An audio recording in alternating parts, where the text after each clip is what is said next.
साथियों नमस्कार, मैं धीरेन्द्र कुशवाहा डीएड समिति एमपी के ऑफिशियल चैनल पर आपका हार्दिक स्वागत करता हूं। साथियों, आज सारी चीज़ें लगभग आपके बीच में पहुंच चुकी हैं और कुछ चीज़ें मैं साथियों आपसे साझा करना चाहता हूं, जिसके लिए आप सब अपने स्तर पर लोगों को तैयार कर सकते हैं।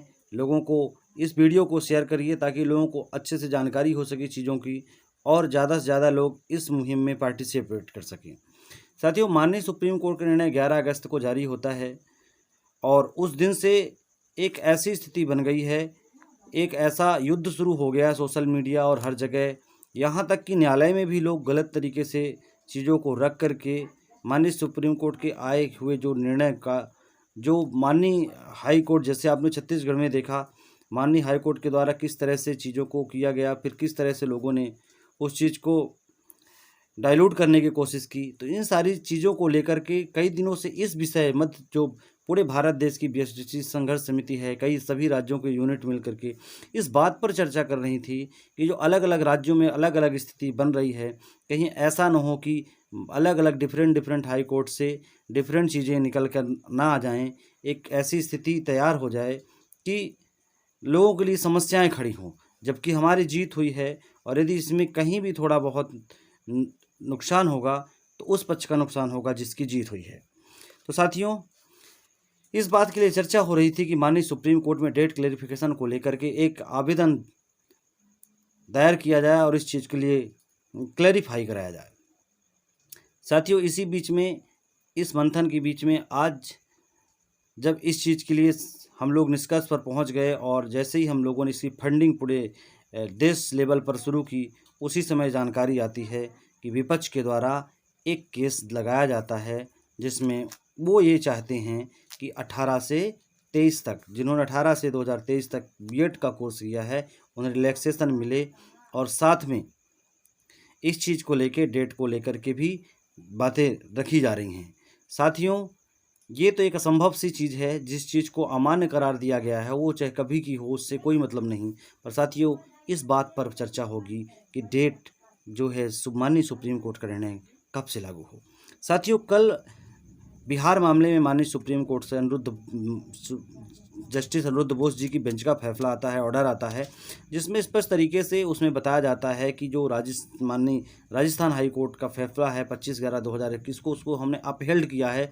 और अपहेल्ड किया तो इसको, हालांकि बिहार सरकार इसमें पार्टी नहीं है, तब भी हमारी रिक्वेस्ट है कि इस चीज़ को जो हमने 11 तारीख को जजमेंट जारी किया है उस पर अमल किया जाए। साथियों, इस पे बहुत गप्पेबाजी हो रही थी कि जो प्रक्रियाएं पहले से चल रही हैं वो प्रभावित नहीं होंगी, जिनका नोटिफिकेशन पहले आ गया वो प्रभावित नहीं होगी। साथियों, ये अपॉइंटमेंट का मामला होता है। माननीय सुप्रीम कोर्ट ने ये नहीं कहा कि भर्ती प्रक्रिया चल रही, क्या चल रही, उन्होंने कहा है माननीय सुप्रीम कोर्ट ने कहा कि जो प्राइमरी है उसमें बीएड वाले एलिजिबल नहीं है, अपॉइंटमेंट के लिए बात अपॉइंटमेंट से शुरू होती है।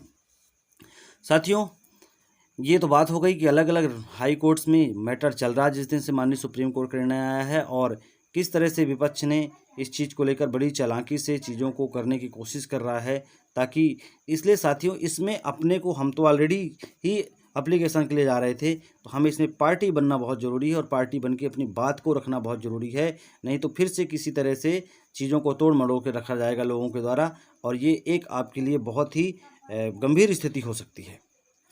पार्टी बनना है और पार्टी बनने के लिए हमें अपने लॉयर्स को फील्ड में, कोर्ट में उतारना पड़ेगा, और जब हम अपने लॉयर्स को उतारेंगे तो जाहिर सी बात है वहाँ हमें धन की आवश्यकता होगी।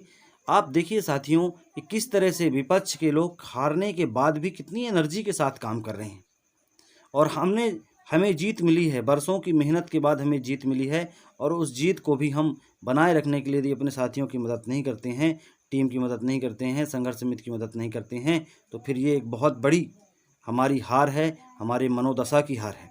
साथियों, कौन क्या कहता है सोशल मीडिया में, इससे कोई मतलब नहीं है। मतलब हमारा इससे है कि यदि बात को रखा जाना है माननीय सुप्रीम कोर्ट में, हमने पहले फैसला किया था कि हमें रखना है तो हम उसको रखेंगे। हाँ, यदि केस विपक्ष के द्वारा लगाया गया है, जैसे आप देखते हैं माननीय जबलपुर हाई कोर्ट में केस तो डीएलएड वालों ने लगाया था, लेकिन उसमें इंटरवेनिंग एप्लीकेशन डाल के विपक्ष के लोग भी पार्टी बनते हैं, उनको भी पूरी तरह से सुना जाता है। तो साथियों, एक बहुत अच्छी चीज़ हुई है, हम उसमें पार्टी बनेंगे और अपनी बात को रखेंगे, अन्यथा हम जीते हुए कुछ चीज़ों में हार जाएंगे। और पैरवी यदि अच्छे से नहीं हुई तो हम हार जाएंगे। इसलिए साथियों आपसे रिक्वेस्ट है, मध्य प्रदेश के साथियों से खास करके रिक्वेस्ट है, ये 300 रुपये 311 रुपये यहाँ से एक निश्चित राशि रखी गई है।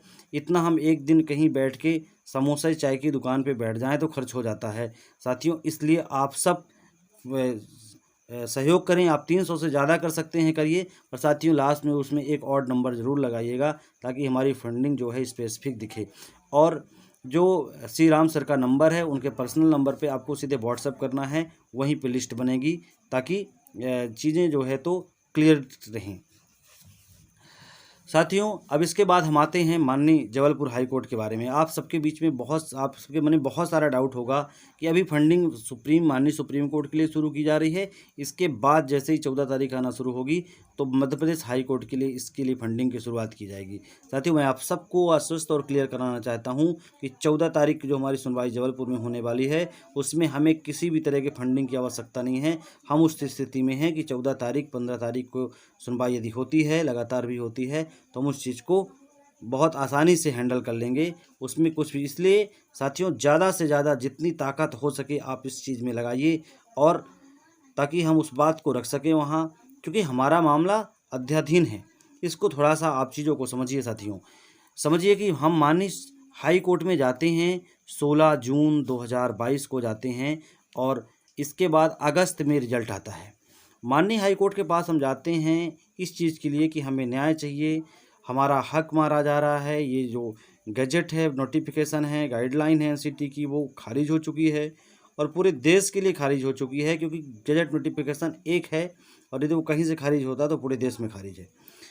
लेकिन माननीय सुप्रीम कोर्ट में मामला लंबित होने के कारण माननीय हाई कोर्ट ने इस बात को अपने संज्ञान में लेते हुए कहा कि वहाँ के फैसले को हम लागू करेंगे। साथियों फैसला वहाँ का 11 अगस्त 2023 को आता है। मतलब हमारे मध्य प्रदेश हाई कोर्ट में याचिका लगाने के 14 महीने बाद वहाँ से फैसला आता है। साथियों इसमें अभ्यर्थियों का कोई दोष नहीं है। ये माननीय कोर्ट में जब भी कोई मामला सब जुडिशियल होता है तो उस पे माननीय कोर्ट विचार करता है और वहीं से लागू होता है। इसलिए हमारे जबलपुर में कोई प्रभाव नहीं पड़ेगा। लेकिन यदि इन चीज़ों को लेकर के हम पूरे देश की टीम के साथ एक नहीं होंगे, हम साथ में लड़ाई नहीं लड़ेंगे, हम अपने अस्तित्व की लड़ाई सब मिलकर के नहीं लड़ेंगे, ये हमारे लिए एक इंसल्ट की बात होगी, हमारे मध्य प्रदेश के लिए खासकर। क्योंकि आप देख रहे हैं किस तरह से बैकअप सपोर्ट हमें जो हमारी सुप्रीम कोर्ट की टीम है वहाँ से हमें किस तरह से मिल रहा है। तो इसलिए साथियों आप सहयोग करिए ताकि हम, क्योंकि हमें सुप्रीम कोर्ट आज नहीं तो कल जाना पड़ता।